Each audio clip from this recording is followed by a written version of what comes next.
সুপ্রিয় দর্শক, দেশ ও জাতির কল্যাণার্থে এবং আইনের প্রতি শ্রদ্ধা রেখে আইন বিষয়ক অনুষ্ঠান আইনের আলো নিয়ে আমি অ্যাডভোকেট শম্ভু শাহ সৈকত আপনাদের জানাচ্ছি শুভেচ্ছা ও অভিনন্দন। দেশ ও জনগণের সুষম খাদ্য অতীব প্রয়োজনীয় এবং জরুরি, কিন্তু এই দেশের কিছু দুষ্কৃতী মানুষ রয়েছে যারা জনগণের খাদ্য নিয়ে ছিনিমিনি খেলে এবং সুষম এবং নিরাপদ খাদ্য এই দেশের জনগণ থেকে বঞ্চিত করে এবং তারা খাদ্যদ্রব্যে নানা প্রকার বিষক্রিয়া, ভেজাল এবং অনিরাপদ করে তোলে। সেসব জটিলতা নিরসনকল্পে দেশের আইনজ্ঞ এবং দেশ পরিচালনা যে হাতে যাদের দায়িত্ব রয়েছে, তারা সেই অনিরাপদ খাদ্যকে রোধকল্পে যে আইন তৈরি করেছেন সেটা হচ্ছে নিরাপদ খাদ্য আইন। এনএন টেলিভিশনের জনপ্রিয় অনুষ্ঠান আইন আলো অনুষ্ঠানে আজ উপস্থিত আছেন নারায়ণগঞ্জ জেলা আইনজীবী সমিতির ক্রিয়া সম্পাদক আমাদের ভাই, আদরের ভাই, খুব সুনামধন্য অ্যাডভোকেট রাসেল প্রধান। রাসেল প্রধান, কেমন আছেন? জি, আলহামদুলিল্লাহ ভালো আছি। আপনি কেমন আছেন? জি, ভালো। ধন্যবাদ আপনাকে এই প্রোগ্রামে আমাকে নিয়ে আসার জন্য এবং এই এনএন টেলিভিশন কর্তৃপক্ষকে স্বাগত জানাচ্ছি এবং দেশবাসীকে আমার পক্ষ থেকে জানাচ্ছি ইংরেজি নববর্ষের শুভেচ্ছা। ধন্যবাদ আপনাকে। দর্শক, এছাড়া উপস্থিত আছেন নারায়ণগঞ্জ জেলা আইনজীবী সমিতির আমাদের আরেক বোন অ্যাডভোকেট আসমা হেলেন বিথি। বাংলাদেশে তার সুনাম অনেক রয়েছে এবং বিশেষ করে নারায়ণগঞ্জ জেলা আইনজীবী সমিতিতে উনি সাহিত্য এবং সংস্কৃতি বিষয়ক সম্পাদক পদে বর্তমানে অবস্থান করছেন। কেমন আছেন? জি, আলহামদুলিল্লাহ। আপনি কেমন আছেন? ভালো। জি, ভালো। জি, ধন্যবাদ আইনের আলো অনুষ্ঠানের উপস্থাপক অ্যাডভোকেট শম্ভু আপনাকে এবং দেশবাসীকে ইংরেজি নববর্ষের শুভেচ্ছা। ধন্যবাদ, আপনাকেও ধন্যবাদ। দর্শক, আসা যাক আমাদের মূল পর্বে। আমাদের আজকের বিষয় নিরাপদ খাদ্য আইন। যেহেতু নিরাপদ খাদ্য আইন নিয়ে আমরা কথা বলবো, প্রথমে আমি এই রাসেল প্রধানের কাছে যাচ্ছি। রাসেল ভাই, নিরাপদ খাদ্য আইন, আসলে খাদ্য আইন বলতে আমরা সাধারণত কি বুঝে থাকি? আচ্ছা, একটি অত্যন্ত গুরুত্বপূর্ণ বিষয় যে আসলে আমাদের জীবনে যাই করি না কেন, আমাদের কিন্তু যে বেসিক নিডস, আমাদের যে মানুষের যে ন্যূনতম যে অধিকারগুলো রয়েছে তার মধ্যে গুরুত্বপূর্ণ একটা পয়েন্ট হচ্ছে যে খাদ্যাভ্যাস। এই খাবার যদি সঠিকভাবে আমরা না খেতে পারি তাহলে আমাদের শরীর স্বাস্থ্য মন কিছুই ভালো থাকবে না। সেই জন্য আমাদের এই খাবারের প্রতি বিশেষ গুরুত্ব আরোপ করতে হবে এবং এই মানুষের যে বেসিক নিডসগুলোর মধ্যে অন্যতম এবং খুবই গুরুত্বপূর্ণ ভাইটাল বিষয় হচ্ছে খাবার বলতে আমরা এই যেটা বুঝি আর কি, আমাদের বইপত্র অনেক ধরনের, আইনে অনেক ধরনের এখানে সংজ্ঞায়িত করা হয়েছে, তবে আমরা সাধারণত বুঝি যে মানুষের সুস্থ থাকার জন্য গুণসম্মত স্বাস্থ্যসম্মত উপায়ে যে খাবার সংরক্ষণ করা হয় এবং যে খাবার আমরা খেয়ে জীবন ধারণ করি, সুস্বাস্থ্য অর্জন করি, সেটা নিশ্চিত করাই হচ্ছে আমাদের এই নিরাপদ খাদ্য। আমরা সেটাকে নিরাপদ খাদ্য বা সুস্থ সবল উন্নত মানের খাবার হিসেবে আমরা বলতে পারি। আচ্ছা, তাহলে নিরাপদ খাদ্য আইন ঠিক বলতে আমরা কি বুঝি? নিরাপদ খাদ্য আইন বলতে আমরা বুঝি যে নিরাপদ খাদ্য আইন 2013 সনের একটি আইন এবং এটা কিন্তু ছিল 1959 সনে, যেটা বলা হয় আমরা পিওর ফুড অর্ডিন্যান্স 1959 থেকে এটাকে কোঅপারেট করে এটাকে আপডেট করে আমরা বর্তমান যে আইনটা পেয়েছি সেটা হচ্ছে নিরাপদ খাদ্য আইন। সেই নিরাপদ খাদ্য আইন বলতে আমরা বুঝি যে মানুষের সুস্বাস্থ্য রক্ষার জন্য মানসম্মত উপায়ে নিরাপদ খাদ্য প্রাপ্তির অধিকারকে বোঝায়। ধন্যবাদ আপনাকে। এবার আমি যাচ্ছি আমাদের আরেক অ্যাডভোকেট আসমা হেলেন বিথি আপা। আচ্ছা, কি কারণে খাবার অনিরাপদ হয়? ধন্যবাদ। আসলে মানুষের যে মৌলিক অধিকারের সর্বপ্রথম অধিকারটা হচ্ছে খাদ্য বেসিক নিড, এবং এটা খাদ্য যে কি কারণে নিরাপদ রাখতে হবে সেটা হচ্ছে, যেমন আমাদের মূলত বাসি খাবার, তারপরে পচা দূষিত ভেজাল, তারপরে বিষাক্ত রাসায়নিক প্রক্রিয়াজাত, তারপরে পদার্থজাত যে পদার্থ মিশ্রণের ফলে, প্লাস প্রতিনিয়ত বিপুল সংখ্যক মানুষ যে খাদ্য জটিল রোগে আক্রান্ত হচ্ছে, এমনকি মৃত্যু হচ্ছে অনেকের। কি কারণে? এই খাদ্য অনিরাপত্তার অনিরাপত্তার কারণে। অনেক সময় কারণ রয়েছে এর ভিতরে, যেটা গুরুত্বপূর্ণ সেটা হচ্ছে খাদ্যের উচ্চ মূল্য। তারপরে বিশ্বব্যাপী খাদ্য সরবরাহে যে বিদেশে যে আমাদের যে খাদ্য সরবরাহ হচ্ছে সেটা বাধা। তারপরে অনেক সময় জলবায়ুর পরিবর্তন, তারপরে পানির অভাব, যেমন অনেক সময় দূষিত পানি থাকে এই ধরনের। তারপরে হচ্ছে জমির অবক্ষয়, কৃষি রোগ মানে কি, কৃষি জমিতে যেসব কারণে রোগ হয় এবং রোগটার কারণে মানে যখন জমিটা ফসলটা নষ্ট হয়ে যায়, ওখান নষ্ট হওয়ার কারণে যখন ওখানে ফসল উৎপাদিত হয় সেটার থেকে আমাদের ফসলটা নষ্ট হচ্ছে এবং ওটা আমরা মানে আপনি বলতে খাচ্ছি। চাচ্ছেন যে হ্যাঁ। একটা ভালো ফসলের মধ্যে যদি একটা থাকে, অনিরাপদ একটা ফসল হয়, তাহলে ওই খাবারটা খেলে যে আমাদের যে হয়, সমস্যার সৃষ্টি হয়, জি জি জি সেটাই সেসব কারণে অনিরাপদ মানে হয় মূলত খাদ্য। বীজটা যেখানে উৎপাদন হচ্ছে হুম। সেই জমিটা যদি উর্বরতা না থাকে এবং নষ্ট থাকে এবং সেখানে রাসায়নিক বিষক্রিয়া হয়, সেটা অনিরাপদ হ্যাঁ, খাবার, হ্যাঁ, সেই এবং সেখান আমি থেকে আমি যে একটু খাবার তৈরি হয়। আমি একটু অ্যাড করতে হ্যাঁ চাচ্ছি। জি জি। সেটা হচ্ছে যে এই যেসব কারণে খাবারটা অনিরাপদ হচ্ছে আর কি, আমরা কিন্তু যে সোর্স অফ প্রোডাকশন, আমরা যে খাবারটা উৎপাদন করতেছি, আপনি প্রাইমারিলি যেটা দেখবেন সেটা হচ্ছে যে আমাদের যে কৃষি পণ্য যে উৎপাদন করি, সেখানে আমরা কিন্তু ভূমি ক্ষয়, ভূমির যে উর্বরতা, এই একই জমিতে বারবার একই ফসল বপন করা হচ্ছে, যার কারণে কিন্তু মাটির উর্বরতা নষ্ট হচ্ছে। আর যার কারণে আমরা কি করছি, পেস্টিসাইড ক্যাটাগরির বিভিন্ন ধরনের কীটনাশক আমরা এখানে প্রয়োগ করতেছি। খুব দ্রুত ফলন কিভাবে করা যায় যার কারণে আমরা বিভিন্ন কীটনাশক মানে উচ্চ ফলনশীলের কথা যেটা বলা হয়, একই জমিতে বারবার এই কীটনাশক ব্যবহারের কারণে যে আমরা খাবারটা, যেমন শীত সিজনে যে আমরা ফসলগুলা পাচ্ছি, হাইব্রিড ক্যাটাগরির আমরা ফসলগুলা খাচ্ছি, যেটাতে গুণগত মান, পুষ্টি উপাদান সঠিকভাবে আমরা পাচ্ছি না। এবং এই খাবার অনিরাপদ হওয়ার জন্য আরো কিছু কারণ আছে, যে আমরা যে খাবারগুলা, কিছু কিছু প্রক্রিয়াজাত খাবার যেগুলো আমরা প্যাকেজিং করছি, লেবেল দিচ্ছি, এটার যে ধরনের এনভায়রনমেন্টে থাকা দরকার বা সরবরাহের সময় যে একটা নির্দিষ্ট যোগাযোগের যে মাধ্যম, এই সময়টা কিন্তু এখানে ডেট যে ফিক্সড এটা এক্সপায়ার হয়ে যাচ্ছে। এই কারণে, তাছাড়া আমাদের খাবার আরও অনেকগুলো কারণে অনিরাপদ হচ্ছে। সেটা হচ্ছে যে আমরা যত কোল্ড স্টোরেজ আমাদের সব জায়গাতে অ্যাভেলেবেল নাই, যার কারণে এই সরবরাহ না থাকার কারণে খাবারটা অনিরাপদ হয়, খাবারটা দূষিত হয়। আর এই খাবারটা যদি আমরা সাধারণ মানুষ খেয়ে থাকে, এই খাবার যদি খাই, তাহলে আমাদের এই খাবার খাওয়ার কারণে আমাদের 200 থেকে 250 ধরনের রোগ মানবদেহে এই সংক্রমণ বা বিভিন্ন ব্যাধির কারণ ঘটায়। আর এর মধ্যে অন্যতম গুরুত্বপূর্ণ যে ব্যাপারটা হচ্ছে যে খাবারের মাধ্যমে আমাদের ডায়রিয়া হচ্ছে, আলসার হচ্ছে। মানে অনিরাপদ খাদ্য খেলে যে আমাদের কি ধরনের ক্ষতি হতে পারে, মানে আলসার হচ্ছে, আমাদের শরীরের যে জীবনী শক্তি, সেই জীবনী শক্তি নষ্ট হচ্ছে। এছাড়াও আমাদের লিভার সিরোসিস, ক্যান্সার, বিভিন্ন ধরনের যে ব্যাধি হচ্ছে, এই ব্যাধির মূল কারণ হচ্ছে যে খাবার অনিরাপদ। আর এই অনিরাপদ খাবার যদি আমরা প্রতিনিয়ত না খেতে পারি, তাহলে আমাদের মৃত্যু ঝুঁকি হয়। এখানে আমি আরো একটু অ্যাড করে বলছি, রাসেলের সাথে সুন্দর বলেছে। এখানে মূলত হচ্ছে দূষিত, ভেজাল এবং রাসায়নিক প্রক্রিয়াজাত যেসব, তিনটা হচ্ছে মূল, এই বেসিক হচ্ছে তিনটাই। এই তিনটা যদি রোধ করা যায়, তাহলে এই খাদ্যদ্রব্য কিছুটা নিরাপদ হবে।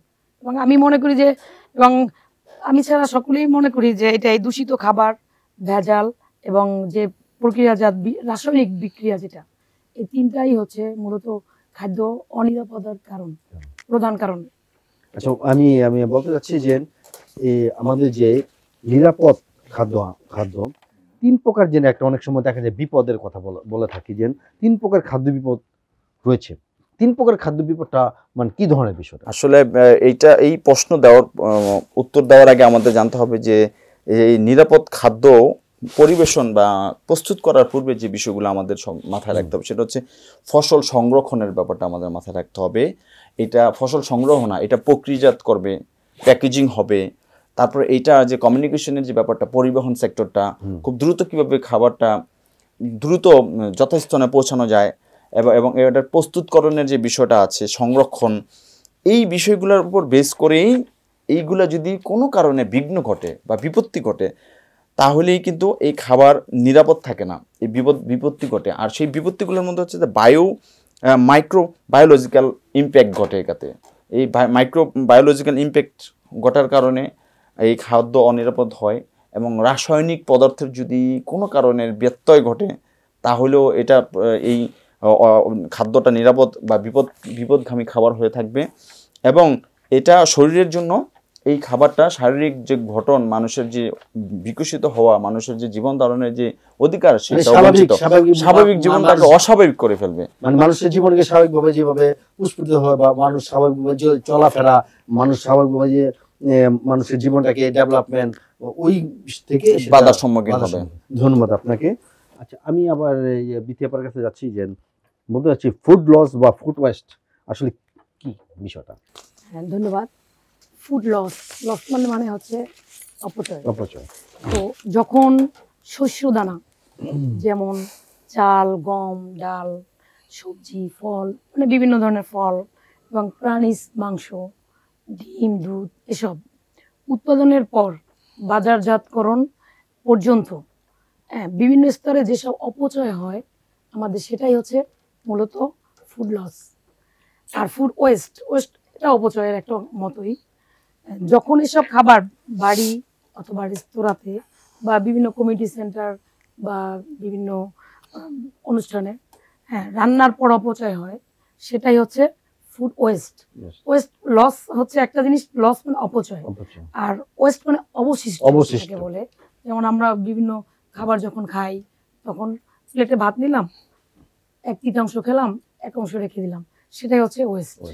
আর লস হচ্ছে যখন আমরা অতিরিক্ত যে অপচয়টা করি, যেন আমাদের দরকার 1 প্লেট, সেখানে আমরা খাচ্ছি 2 প্লেট বা অবশিষ্ট করছি, সেটাই হচ্ছে লস। এখানে আমি আরেকটা বিষয় অ্যাড করতে চাচ্ছি, যে আমরা বাংলাদেশে যে পরিবেশগতভাবে আমরা সামাজিকভাবে যে গড়ে উঠেছি, আমাদের এখানে বিভিন্ন ধরনের সামাজিক অনুষ্ঠানগুলো হচ্ছে, বিয়ে শাদী, বিভিন্ন ধরনের অনুষ্ঠান হচ্ছে, কালচারাল অনুষ্ঠান হচ্ছে। সেখানে কিন্তু আমরা যখন মানুষের যে আগমন ঘটবে, যখন এই আগমনের সাথে সাথে যে আমরা খাবারগুলো পরিবেশন করি, সেখানে যখন আমরা পরিমাণের চেয়েও বেশি খাবারগুলা পরিবেশন করি, বা আমরা খাবার খেতে যে পরিমাণের চেয়ে বেশি আমরা যখন আতিথেয়তায় আপ্যায়ন করে থাকি, তখন কিন্তু এই খাবার অনেক নষ্ট হচ্ছে। এই নষ্টের কারণেও কিন্তু আমাদের অপচয় হচ্ছে, ফুড ওয়েস্ট যেটা বলা হচ্ছে, যে ফুড ওয়েস্টটা আমাদের এখানে হচ্ছে। আর রেস্তোরাঁগুলোতে তো প্রচুর পরিমাণে আমাদের প্রতিনিয়ত খাবার নষ্ট হচ্ছে। কারণ হচ্ছে যে কি পরিমাণ লোকের সমাগম হবে সেটা তো আমাদের অনিশ্চিত, তারা বিজনেস করার জন্য করে। তা সেক্ষেত্রে দেখা যাচ্ছে তাদের আর্থিকভাবেও লস হচ্ছে, প্লাস হচ্ছে ফুড লসটাও হচ্ছে আমাদের। ধন্যবাদ আপনাকে। আচ্ছা, খাবার কি কি কারণে অপচয় হয়? কি কি কারণে খাবার মূলত যেসব কারণে অপচয় হয়, সেটা হচ্ছে প্রয়োজনের অতিরিক্ত অর্ডার করি আমরা দোকানে গিয়ে বা রেস্টুরেন্টে গিয়ে, বাসাতে অনেক সময় আমরা বেশি রান্না করি, সেজন্য আবার দরকারের চেয়ে বেশি রান্না হয়।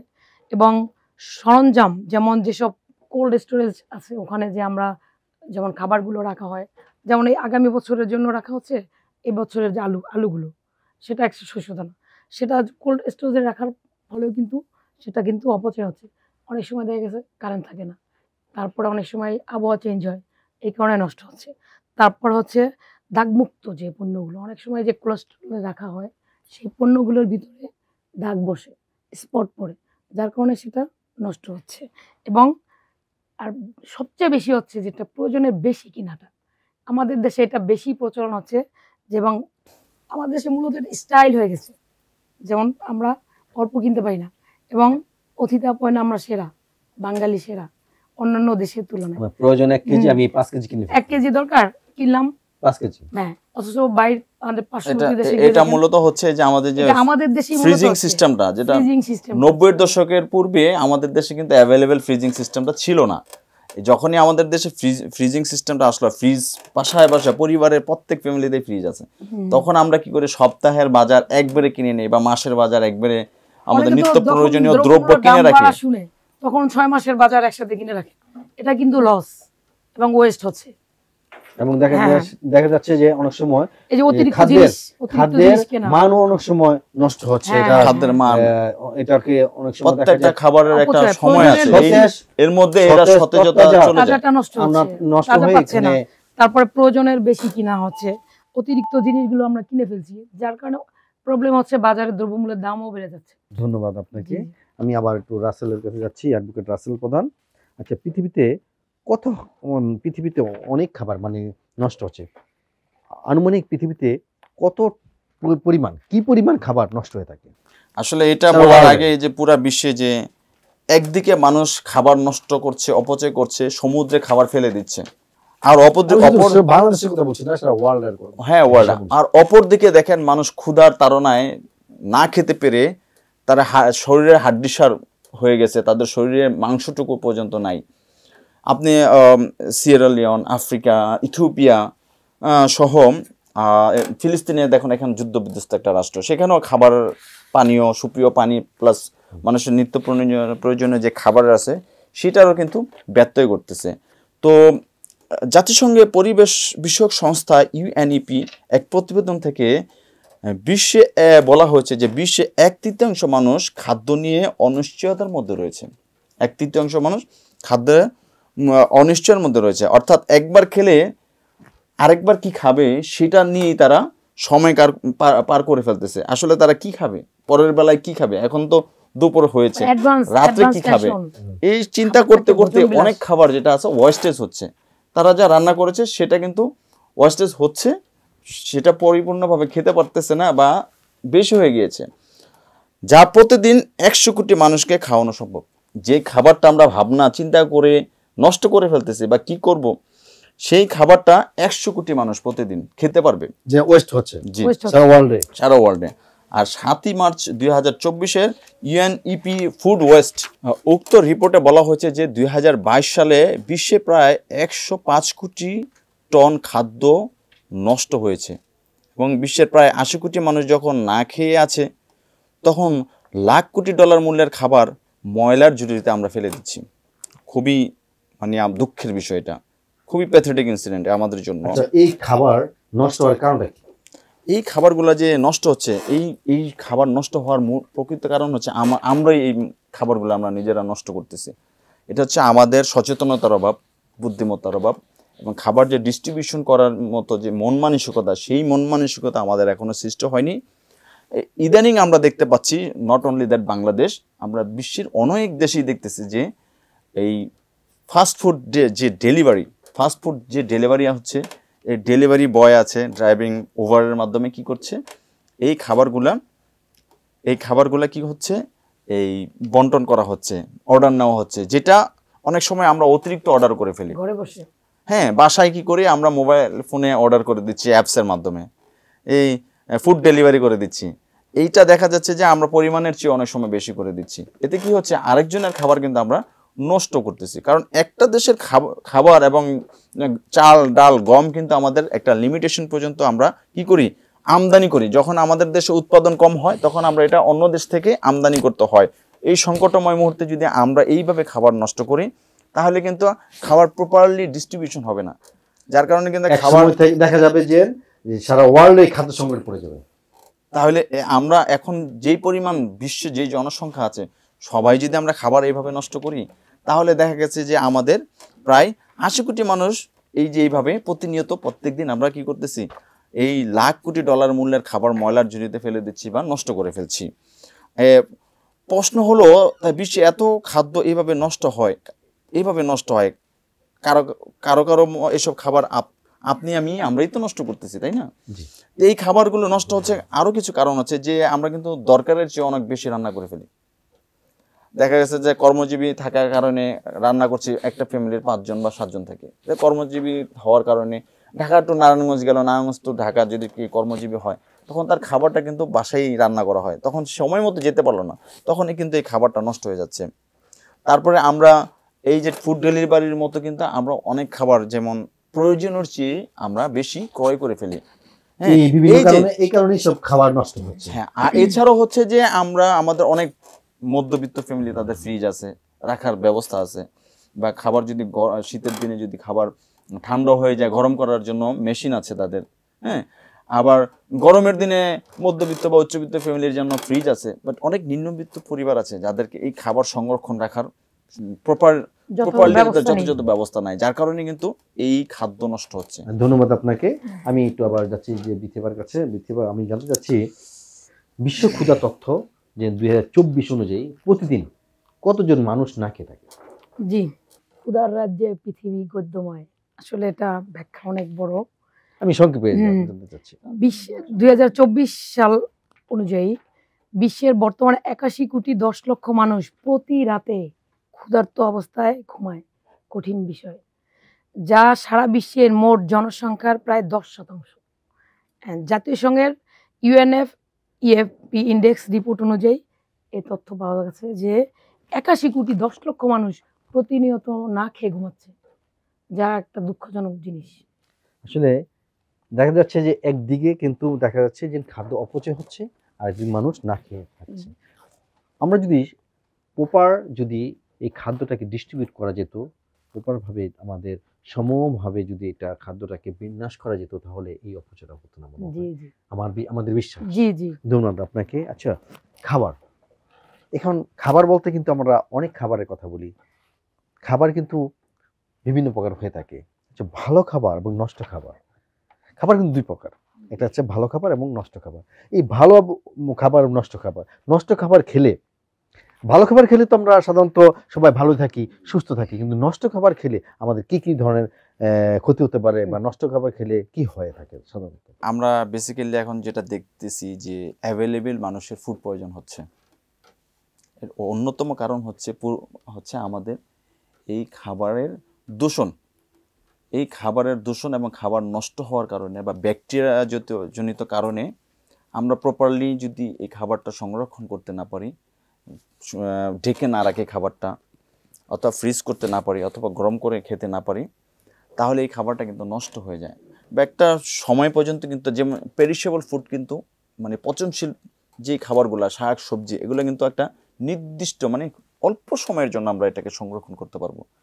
যখন এই খাবারটা আমরা সেকেন্ড টাইম এটাকে করতে যাচ্ছি, গরম করতে যাচ্ছি, সবজি সিজনাল যে সবজিগুলো, তখনই কিন্তু অনেকেই এই স্টোমাকে এই খাবারটা নিতে পারছে না। যখন নিতে পারছে না, তখনই কিন্তু ওনাদের ফুড পয়জন হচ্ছে। আর এই ফুড পয়জন হওয়ার কারণে কিন্তু মানুষের মৃত্যু ঝুঁকি পর্যন্ত হয়ে যায়, গ্যাস্ট্রিক হচ্ছে, আলসার হচ্ছে।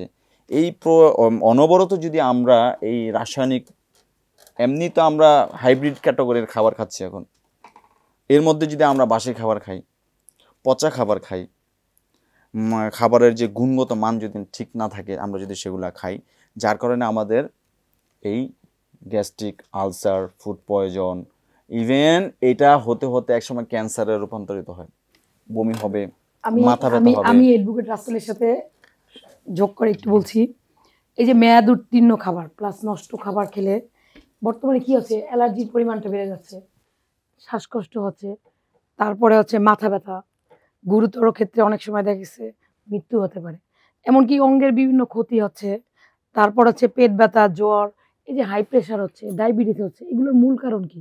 মূল কারণ হচ্ছে নষ্ট খাবার এবং মেয়াদ উত্তীর্ণ খাবার। আসলে নষ্ট এবং মেয়াদ উত্তীর্ণ খাবার খেলে আমাদের কখনো সেই সুফল হয় না, অবশ্যই একটা। এবং বর্তমানে যে হাসপাতালগুলোতে দেখেন ভিড় আগের তুলনায় অনেক ভিড়, কেন? শুধুমাত্র মেয়াদ উত্তীর্ণ খাবার এবং পচা নষ্ট খাবার খাওয়া। ধন্যবাদ আপনাকে। দর্শক, চেয়ে নিচ্ছি ছোট্ট একটা বিরতি।